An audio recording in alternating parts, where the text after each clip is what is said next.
In this video, we will demonstrate how to assemble and operate a B5107 butterfly valve infinite handle.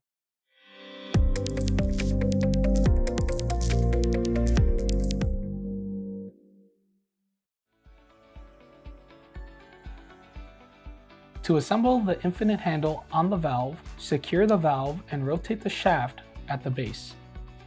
Using a hex key, rotate the set screw until it is backed out of the square hole. Place the handle on the valve stem.